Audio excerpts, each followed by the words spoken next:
Good morning, children. How are you?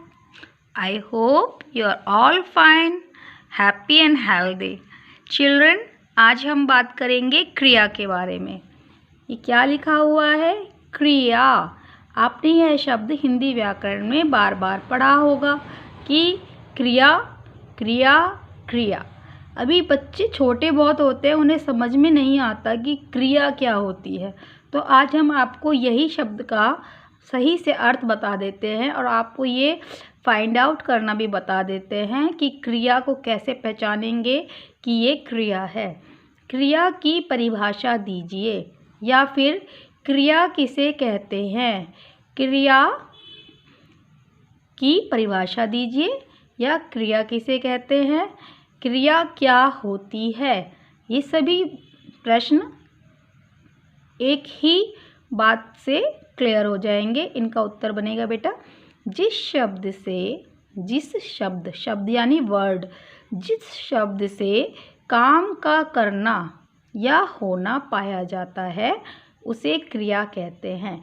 एक जो sentence होता है, जो वाक्य होता है, उसके अंदर एक शब्द ऐसा होता है जो कि क्रिया होती है, वो शब्द क्रिया होती है। ये कैसे पता लगाएंगे कि क्रिया कौन सा शब्द है? मोहन क्रिया है, खाना क्रिया है, खाता क्रिया है या है क्रिया है? अभी हमें पता लगाने का बहुत ही आसान सा एक तरीका है कि जिस शब्द से काम का करना, किस शब्द से आपको ये पता चल रहा है कि काम किया गया या काम हुआ। मोहन से पता चल रहा है? नहीं। खाना? नहीं। खाता? हाँ, ये काम से पता चल रहा है ये काम हुआ है, ये काम हुआ है या किसी ने ये काम किया है, ये ही काम का द्योतक है। तो खाता जो हो गया हमारी क्रिया हो गई। इसके बाद रमेश दोपहर से सो रहा है। सोना, सोने का काम किया है रमेश ने, तो सोना हमारी क्रिया हो गई। राम गाना गाएगा, गाने का काम करेगा तो गाएगा हमारा क्या हो गई, हमारी क्रिया हो गई।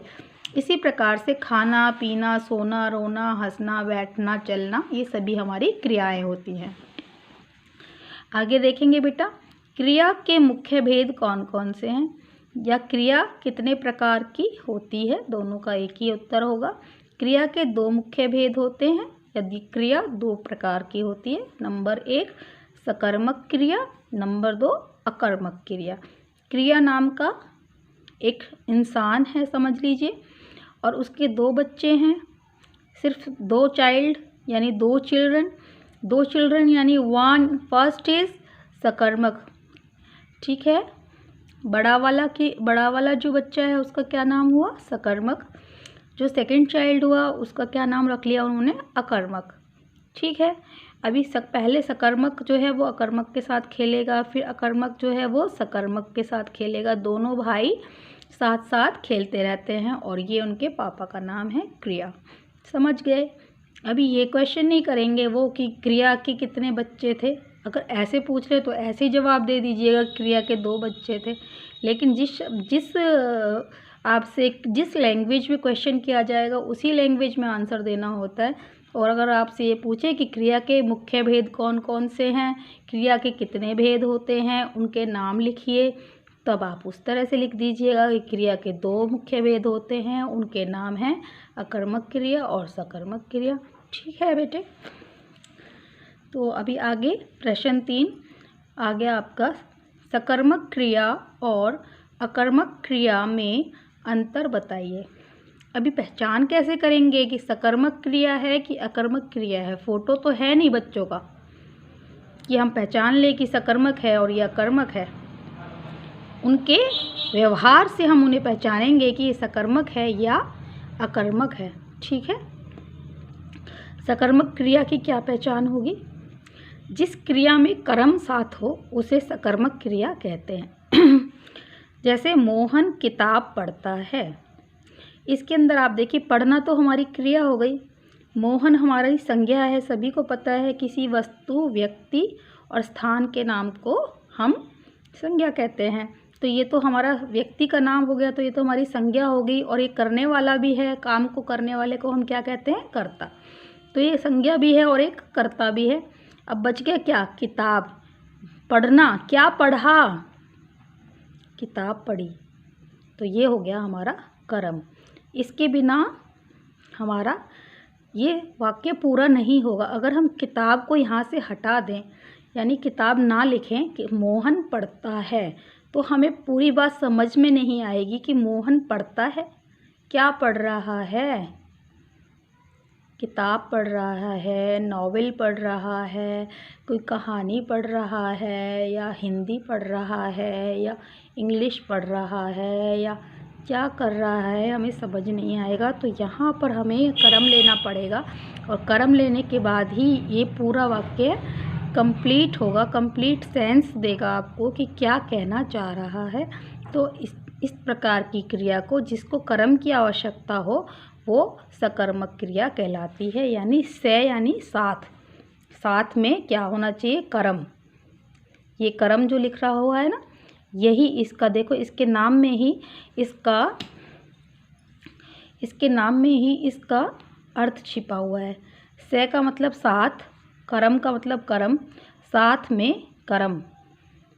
ठीक है, वो क्रिया जिसके साथ में कर्म हो वह सकर्मक क्रिया होती है।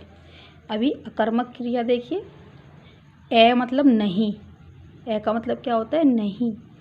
कर्म का मतलब न, कर्म ऐसी क्रिया जिसमें कर्म नहीं होता, जो बिना कर्म के ही पूरा ज्ञान करा देती है कि क्या कहना चाह रहा है वाक्य, उसे हम अकर्मक क्रिया कहते हैं। जैसे जिस क्रिया में कर्म नहीं होता या उसकी आवश्यकता ही नहीं होती, उसे अकर्मक क्रिया कहते हैं। जैसे राम सो रहा है, पूरी बात पता चल गई, राम सो रहा है।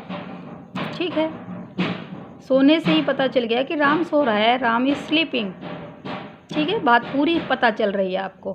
तो इसलिए जो सोना नाम का जो क्रिया है, उसको किसी कर्म की ज़रूरत नहीं पड़ रही। ठीक है, जहाँ कर्म की ज़रूरत नहीं पड़ रही और पूरी बात भी पता चल रही है, वह अकर्मक क्रिया हो गई। अभी देखिए, राम पी रहा है। पीना से हमें ये नहीं पता चल रहा क्या पी रहा है। आपको क्रिया के आगे ये लगाना है क्या।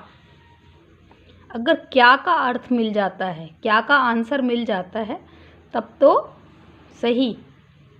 क्या का आंसर मिल रहा है क्या, इसमें नहीं मिल रहा, तो ये सकर्मक क्रिया नहीं है। ठीक है, अभी सकर्मक क्रिया के लिए बनाने के लिए, इसका पूरा अर्थ निकालने के लिए हमें क्या का आंसर इसमें डालना पड़ेगा, तभी जाकर ये पूरा सेंस देगा। ठीक है, सकर्मक क्रिया बनाने के लिए अभी राम पी रहा है, ये अकर्मक क्रिया भी नहीं है, क्योंकि पूरी बात पता नहीं चल रही। पूरी बात पता चलने के लिए जिससे पूरी बात भी पता चल जाए और कर्म की आवश्यकता भी ना पड़े, वो अकर्मक। अभी यहाँ पर ये पूरा सेंटेंस ही गलत है। यहाँ क्या पी रहा है पता ही नहीं चल रहा है इस बात का, इसलिए यह अकर्मक क्रिया है।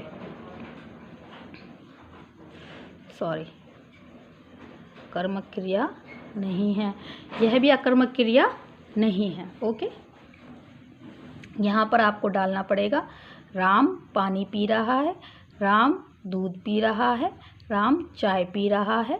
इस तरह से जब आप डालेंगे तो तब जाके ये पीना वर्ड जो है ये पूरा होगा। और पीना जो है वो अकर्मक क्रिया कभी नहीं बन सकती, इसको सकर्मक क्रिया ही बनाना पड़ेगा।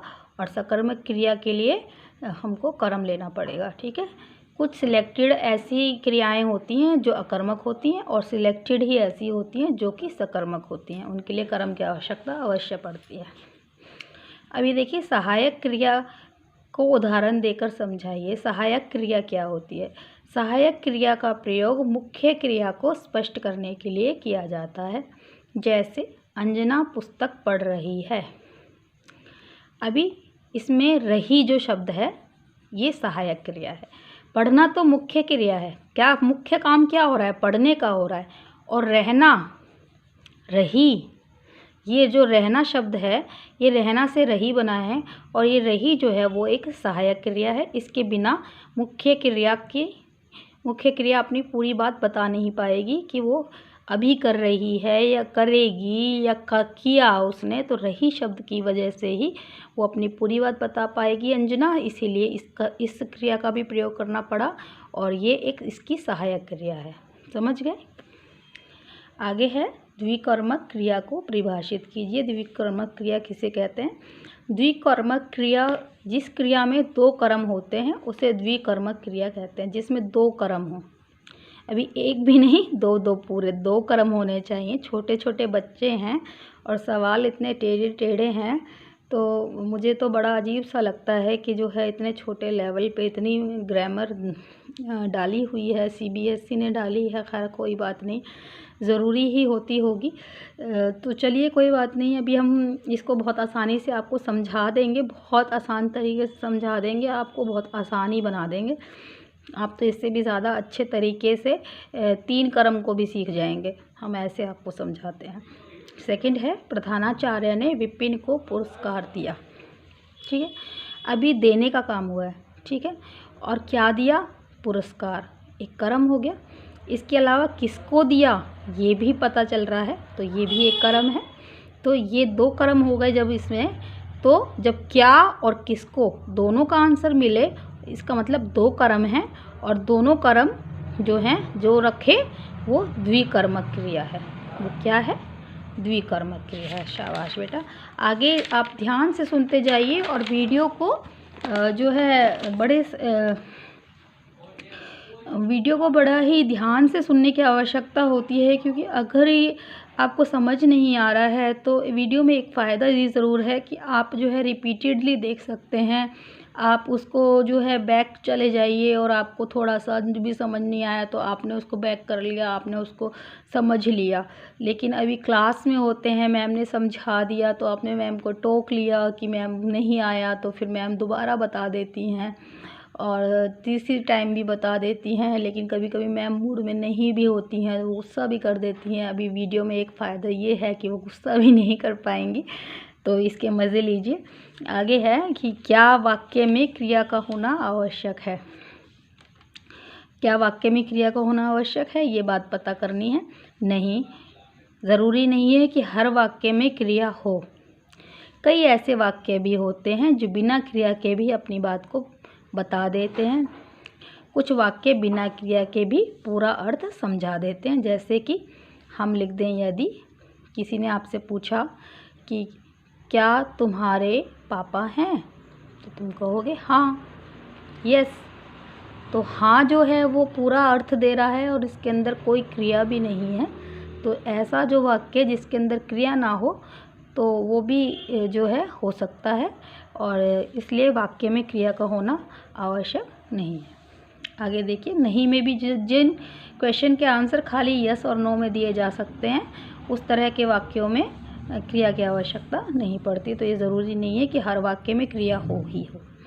प्रश्न अगला देखिए, कर्म किसे कहते हैं? ये तो मैंने अभी आपको पहले भी बता दिया, फिर से बता देती हूँ।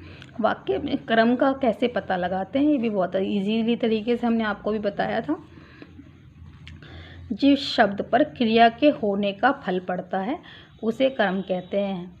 यानी कि क्रिया के होने के बाद जिस शब्द पर फर्क पड़े उसे क्रिया कहते हैं। जिस शब्द पर क्रिया के व्यापार का फल पड़ता है उसे कर्म कहते हैं। इसका पता लगाने के लिए यह देखना चाहिए कि कौन सा शब्द हटाने पर वाक्य पूरा अर्थ नहीं देगा। कौन सा शब्द हटाने पर वाक्य पूरा अर्थ नहीं देगा, वही शब्द कर्म होगा। जैसे राम दूध पीता है। अभी यहाँ से दूध को हटा दिया जाए तो राम पीता है, समझ ही नहीं आ रहा कि क्या पीता है क्या नहीं पीता है, तो आपको दूध जो है लगाने से ही पता चल जाएगा कि दूध पीता है, तो दूध ही हमारा कर्म है। मैं रोटी खाता हूँ, मैं खाता हूँ। अभी क्या खा रहे हो ये नहीं पता चल रहा है इसके अंदर कि मैं खाता हूँ। अगर कोई कहे कि भाई क्या कर रहे हो तो कहेगा मैं खाता हूँ। अभी क्या खा रहे हो कुछ समझ नहीं आ रहा है, तो कहेगा कि भाई क्लैरिफाई करो, तो कहेगा मैं रोटी खाता हूँ। तो सामने वाले को समझ आएगा कि क्या काम हो रहा है। तो रोटी जो है वो कर्म है, इसके बिना ये क्रिया अधूरी है। तो रोटी जो है डालना पड़ेगा और रोटी से ही रोटी को हम कर्म बना लेंगे। ठीक है बेटा, बहुत ही आसान तरीके से आपको समझा दिया है। और फिर भी समझ ना आए तो आप 2-3 बार वीडियो को ज़रूर देख लीजिएगा। ये मेरी बहुत आपसे गुजारिश है कि आप कर लीजिएगा। और बेटा क्या होता है कि कभी कभी कुछ मुश्किलात हमारे ऊपर आ जाती हैं कि हम स्कूल में नहीं आ पा रहे हैं। आप भी नहीं जो है स्कूल में आकर पूछ सकते हैं कि भाई मैम हमको ये समझ नहीं आ रहा। लेकिन अभी हमारे पास एक अच्छी बात ये है कि आप थ्रू वीडियो और थ्रू फ़ोन आप हमसे क्वेश्चन कर सकते हो। व्हाट्सएप ग्रुप आपके पास है, आप अपना क्वेश्चन डाल सकते हैं। इधर यूट्यूब चैनल पर भी आप अपना कमेंट सेक्शन है तो उसमें भी आप अपना सवाल डाल सकते हैं। तो ऐसा कोई पुराना ज़माना तो है नहीं कि आपकी और हमारी कनेक्टिविटी ही टूट गई है। तो आप प्लीज़ हमें बताइएगा कि आपको क्या समझ में नहीं आया या हमारे समझाने में क्या कमी रह गई है। मुझे बहुत अच्छा लगेगा अगर आप बताएंगे कि मैम हमें इस चीज़ को और क्लैरिफाई करें या इस चीज़ में आपके अंदर ये कमी है, आप इस चीज़ को सुधार लीजिए। तो your suggestions are always welcome dear. So do what I am saying you to do, and I will do, you will tell me to do. Okay, thank you very much, and thanks for watching the video. God bless you.